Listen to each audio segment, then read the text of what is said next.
Welcome to the F.E.A.R Chronicles, false evidence appearing real, where we are covering real stories for navigating burnout, bold moves, and becoming your best self. I'm your host, Natasha Agha, private practice strategist, mother of two, and recovering perfectionist. This is the space where we get honest about the pivots, the pressure, and the purpose behind it all. If you're navigating life transitions, career shifts, motherhood, or learning to trust yourself again, you're in the right place. Let's dive in. Everything is meaningless. You may have seen the title of this episode and thought to yourself, what is she talking about? And what does she mean by everything is meaningless? What's your curiosity? Or if you are looking for help to find your path, then this is the episode for you. Everything is meaningless until we give it a meaning. I cannot stress enough how important our thoughts are in relation to literally everything. Our brains are constantly trying to make connections and make things make sense. So, if our brain doesn't identify something like with a frame of reference, it will continue to search until it finds something. So, a lot of the time, it may end up being negative, especially if we haven't experienced or have that frame of reference of knowing what something is, because the fear of the unknown tends to be negative. Again, this episode is called False Evidence Appearing Real, right? So we tend to just go negative, and that is just natural. That is not like anything wrong with you. There's nothing wrong with you. That is just the way we are made up, and that is just kind of how our brains are wired. We're constantly looking to make connections, make things make sense. And if we can't, our brain cannot do that, it tends to go negative. So,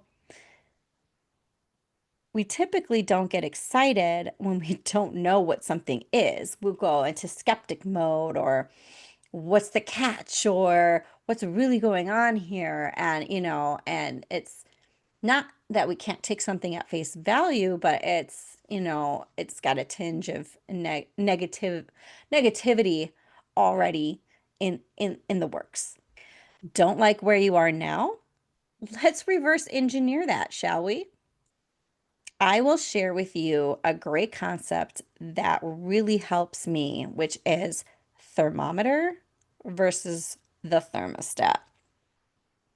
So I use this reference when I'm thinking about being reactive versus being proactive. So when you are the thermometer, you are being controlled by your environment. You're reacting to situations or opinions of other people, and maybe even your own, right? Because again, your thoughts have power. And then you have, when you are the thermostat, you are actively setting goals, you're solution focused, and you're actively working towards changing your environment, right? So let that sink in for a bit. Which one are you right now in this current moment, your current situations? Can you think of a time or a situation in your life when you were the thermometer rather than the thermostat, and vice versa?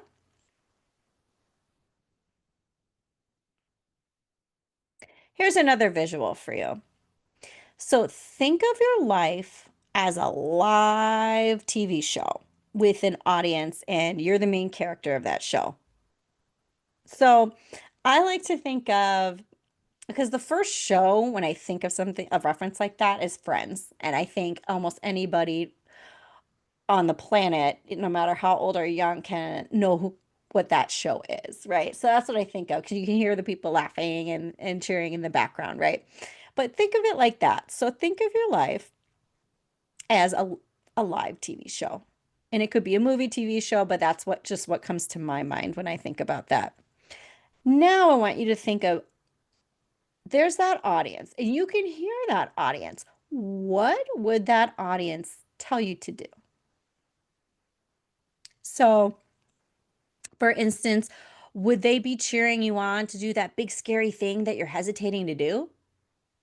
Or would they be encouraging you to finish that project or network with new people or put yourself out there on social media to promote your business? What would that audience be telling you to do? They are cheering you on. What would they be telling you to do?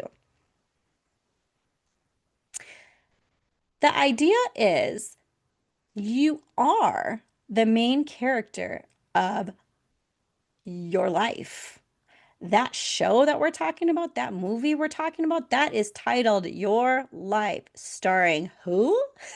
Starring you.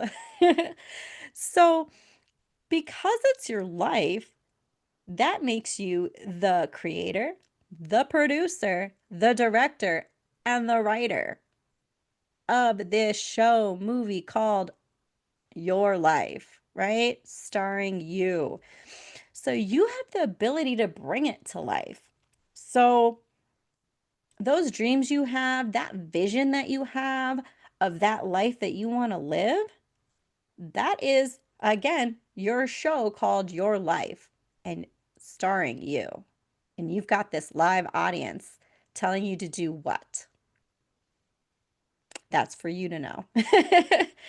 So if you have the vision, you can make it happen. You can create the funds, you can write and rewrite that script until it's exactly what you want it to be. Then, like the amazing thermostat that you are, you can take the next steps to make it happen.